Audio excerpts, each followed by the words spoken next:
This channel does not promote any violent, harmful, or illegal activities. All content provided by this channel is meant for an educational purpose only.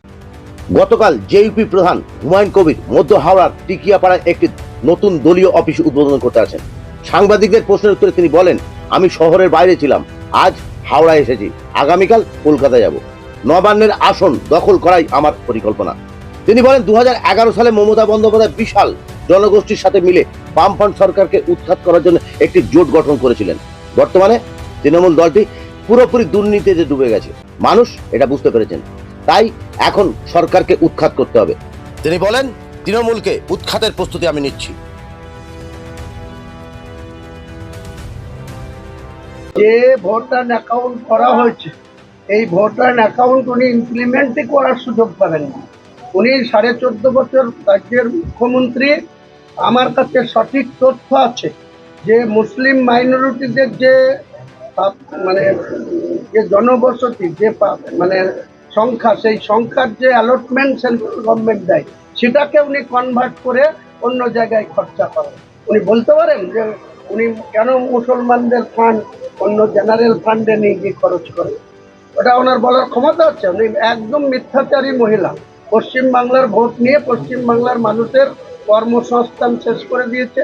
চাকরি বাকরি কিছু নেই, শুধু দানের খেলা মেলা আর ভাতার রাজনীতি করছে। এসব বন্ধ হয়ে যাবে আগামী দিনে। মানুষ কর্মসংস্থান চাই, হ্যাঁ, ও তো এসব কথাবার্তা দেখেন না। কোরআনকে উনি রেড রোডে গিয়ে লা ইলাহা ইল্লাল্লাহ মুহাম্মাদুর রাসূলুল্লাহ পড়ে, আর সেই কোরআনকে যখন অসীম সরকার, বিজেপির একজন এমএলএ, যখন কোরআনকে অপমান করে, কোরআনের সম্বন্ধে বাজে কথা বলে, তার বিরুদ্ধে 100টা এফআইআর হলেও তার কেশাগ্রহ স্পর্শ করে না মমতা বন্দ্যোপাধ্যায়। তাহলে কার সঙ্গে কে বিজেপির বি টিম আপনারা প্রমাণ?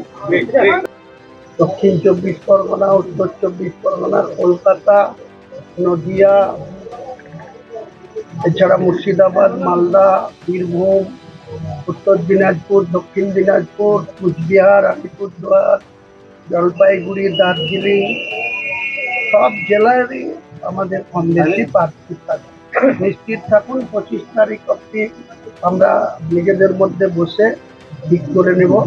নির্বাচন কমিশন 28শে ফেব্রুয়ারি এসআইআর এর কাজ শেষ করে পূর্ণাঙ্গ ভোটার তালিকা যখন টাঙাবে, তারপরে আমরা লক্ষ্য করছি যে ফেব্রুয়ারি মাসের মধ্যেই 175 কোম্পানি কেন্দ্রীয় বাহিনী ডিপ্লয় হবে পশ্চিমবাংলায়, এবং 3 থেকে 6 তারিখ মার্চের মধ্যেই 18তম বিধানসভার ইলেকশন কমিশন শিডিউল ডিক্লেয়ার করবে।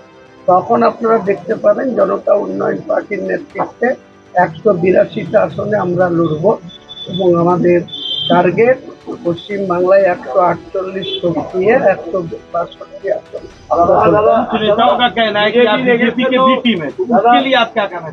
अरे ममता बनर्जी खुद तो बीजेपी को साथ रिलेशन रख के वो सरकार चलाते हैं। वो तो आरएसएस का डुप्लीकेट है, वो तो मेरा मालूम है अच्छे से। দেখুন, মমতা ব্যানার্জি যেভাবে জগন্নাথ মন্দির পুরী থেকে নিয়ে এসে দীঘায় 100 বিঘি জায়গার উপরে সরকারি টাকা খরচ করে সরকারি কোষাগারের ঋণের বোঝা বাড়িয়ে যেভাবে করেছেন, আবার রাজারহাটে দুর্গায়ন করার উদ্বোধন করেছেন, ওদিকে শিলিগুড়িতে মহাকাল মন্দির করার যে শিলান্যাস করেছেন, এছাড়াও আপনারা জানেন যে সাগর মেলা, জ্যোতিবাবু থেকে শুরু করে সিদ্ধার্থ শঙ্কর রায় থেকে শুরু করে বুদ্ধবাবুরাম বাংলার মুখ্যমন্ত্রী ছিল, সাগর মেলা হয়েছে। সাধু সন্ন্যাসীরা তারা নির্বিঘ্নে সেখানে গিয়ে গঙ্গা স্নান করতে গিয়েছেন, করেছেন, তাদের পূর্ণতা লাভ করেছেন। কিন্তু এইভাবে মমতা ব্যানার্জির মতো মিথ্যাচার মা, ঋণের বোঝা বাড়িয়ে কর্মসংস্থান নাই, শিল্প উন্নয়ন নাই, সেখানে সাধু সন্ন্যাসীদের যাওয়ার জন্য 1700 কোটি টাকা খরচ করে তিনি ফ্লাইওভার বানাচ্ছেন।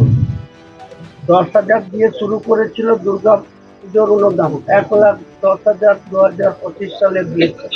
আর ইমামদের ভাতা 2,500 দিয়ে শুরু করেছিল, 500 টাকা বাড়িয়ে ঢাক ঢোল পিটিয়ে নেতাজি স্টেডিয়ামে 3,000 টাকা, আর ইমামদের মর্জেনদের 1000 ছিল 1500, দুটো মিলে 54,000, আর 10,000 দিয়ে শুরু করে 2025 সালে 1,10,000। আপনারা সবাই জানেন যে মমতা ব্যানার্জি শুভেন্দু অধিকারীর সঙ্গে কম্পিটিশন করতে গিয়ে ও বড় হিন্দু না এ বড় হিন্দু, এই হিন্দুত্বের যে কম্পিটিশন, তাতে আখেরে বাংলার হিন্দু মুসলমান সব জনতাই সাফারার হচ্ছে। তারা এই সরকারকে অবিলম্বে, কর্মসংস্থান নেই, চাকরি চুরি, 25,752 জনের চাকরি চলে গেছে। উনি ঢাক ঢোল পিটিয়ে নেতাজির নির্দেশে বলেছিলেন formula A ready, formula B ready, formula C ready. কোথায় গেল এ বি সি ফর্মুলা?